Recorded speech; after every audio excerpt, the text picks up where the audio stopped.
నిజామాబాద్ జిల్లా బోధన్ సాలూరా మండలాలకు చెందిన మాజీ సర్పంచ్లు వారు సర్పంచ్గా ఉన్నప్పుడు చేసిన కాంట్రాక్టు పనుల బిల్లులు చెల్లించాలని డిమాండ్ చేస్తూ ప్రభుత్వానికి నిరసన తెలిపే కార్యక్రమాన్ని చేపట్టే నిర్ణయం తీసుకున్న సమయంలో ఇట్టి విషయాన్ని తెలుసుకున్న పోలీసులు శనివారం రాత్రి మాజీ సర్పంచ్లు బోధన్ రూరల్ పిఎస్ లో నిర్బంధించారు. తమకు రావాల్సిన బిల్లులను తమకు చెల్లించకుండా నిర్బంధించడం సరిగింది కాదని పలువురు సర్పంచ్లు కాంగ్రెస్ ప్రభుత్వంను వ్యతిరేకించారు. కాంగ్రెస్ ప్రభుత్వం అధికారంలోకి వచ్చి సంవత్సరం గడుస్తున్నా ఇప్పటి వరకు సర్పంచ్ ఎన్నికలు పెట్టి సర్పంచ్లను నియమించుకోవడం విడ్డూరంగా ఉందని వారు సందర్భంగా విమర్శించారు. తమకు రావాల్సిన బిల్లులను వెంటనే చెల్లించాలని సర్పంచ్లు పోలీస్ స్టేషన్ లో డిమాండ్ చేశారు. CM Revanth Reddy down down, బోధన శాసనసభ్యులు MLA Sudarshan Reddy down down. ఏదైతే ఈ రోజు మాకు బోధన్ మండలం సాలూరా మండలం గ్రామాల సర్పంచులకు 2 గంటల రాత్రి సమయంలో పోలీసుల్ని చెప్పి మాకు ముఖ్యమంత్రి రేవంత్ రెడ్డి మాకు పోలీస్ స్టేషన్ లో అర్ధరాత్రిగా అరెస్టు చేయడం చాలా సిగ్గుసేటు. ఇది 4వసారి 5వసారి. దయచేసి ముఖ్యమంత్రికి ఒకటే కోరుతా ఉన్నాం, ముఖ్యమంత్రి రేవంత్ రెడ్డి గారు, మేము గ్రామాల్లో సేవ చేసినాం, ఇది గుర్తు పెట్టుకోండి. మేము చేస్తున్నటువంటి పోరాటము టీఆర్ఎస్ ప్రభుత్వమో బీజేపీ ప్రభుత్వమో కాంగ్రెస్ ప్రభుత్వమో కాదు. ప్రతి ఒక్క సర్పంచ్ కి డబ్బులు రావాలి, కష్టపడ్డటువంటి డబ్బులు రావాలి. దయచేసి తక్షణమే ఈ విషయం గమనించండి. మరి లేకపోతే మేము ఊరుకోమని హెచ్చరిస్తా ఉన్నాం. నువ్వు ఏదైతే ఢిల్లీకి 29 సార్లు వెళ్లావో విమానంలో, అవి విమానంలో వెళ్ళినటువంటి ఖర్చులు ఇస్తే మా సర్పంచుల ఛార్జీలు అయిపోతుండే. ఇలాంటి నువ్వు విచారం చేయకుండా మాకు అర్ధరాత్రి అరెస్ట్ చేయడం సిగ్గుచేటని హెచ్చరిస్తా ఉన్నాము. మరి గ్రామాలలో మేము చేసినటువంటి అభివృద్ధి మీరు చూడండి, తెలుసుకోండి. మేము సర్పంచులు మాజీ సర్పంచులకు రేవంత్ రెడ్డికి ఉచ్చగారుతా ఉన్నది. దయచేసి సర్పంచులతోటి పోరాటం చేస్తా ఉన్నాడు. అర్ధరాత్రి సర్పంచుల్ని అరెస్ట్ చేయడం చాలా సిగ్గుచేటని చెప్తా ఉన్నాము. మరి ఏదైతే పాత మేము చేసినటువంటి పెండింగ్ బిల్లులు ఉన్నాయో, ఎంబీ రికార్డులు ఉన్నాయి, ఏఈలు డీలు సంతకాలు పెట్టినటువంటి రికార్డులు ఉన్నాయి, అవి చూసుకొని తప్పనిసరిగా ఇవ్వాలి. నువ్వు వచ్చిన తర్వాత సంవత్సరం దాటిపోయినా కూడా గ్రామాలలో సర్పంచులు లేని పరిస్థితి. మరి గాంధీ గారు చెప్పారు, గ్రామాలు బాగుంటే దేశం బాగుంటదంటే నువ్వు వచ్చిన తర్వాత చెత్త చెదరం చేసినటువంటి ముఖ్యమంత్రివి. దయచేసి ఇప్పటికన్నా మాకు గ్రామాల్లో ఉన్నటువంటి సేవలు చేసినటువంటి బిల్లులు తెలుసుకొని తప్పకుండా బిల్లులు ఇవ్వాలి. లేకపోతే మేము ఊరుకోము. రేవంత్ రెడ్డి 3 రంగుల జెండా బట్టి ముసి నదిలో దుంకినటువంటి ముఖ్యమంత్రి.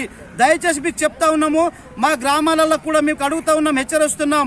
మేము ఖాళీ సర్పంచ్ బిల్లులు మాత్రమే అడుగుతున్నాము. మీకు ఇంకా పోరాడతలేము, మేము మీతోటి ఇంకా పెట్టుకుంటలేము. మీతోటి పెట్టుకోవాలంటే ఇంకా సమయం బాగుంది. కాబట్టి నువ్వు చేసినటువంటి అబద్ధ మాటలు, అబద్ధ పథకాలు చాలా ఉన్నాయి, అవి తీస్తలేము. దయచేసి మా బిల్లులు ఇవ్వండి. లేకపోతే మీకు మన గ్రామాలలో రాష్ట్ర వ్యాప్తంగా ఒక కాంగ్రెస్ పార్టీ ఒక వార్డు నెంబరే కాదు, ఒక సర్పంచ్ కూడా గెలనీయమని హెచ్చరిస్తా ఉన్నాం. దయచేసి మహిళలకు మోసం చేసిర్రు.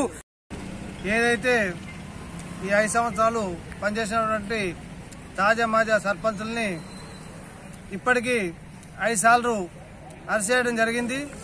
అది కూడా అర్ధరాత్రి 2 గంటల రాత్రి ఈ సర్పంచుల యొక్క డోలు కొట్టి చెప్పకుండా కాన్వాయ్లో తీసుకొని రావడం జరిగింది. మేము చేసిన ఘోరమైంది. సర్పంచులు కావడమే నేరమా?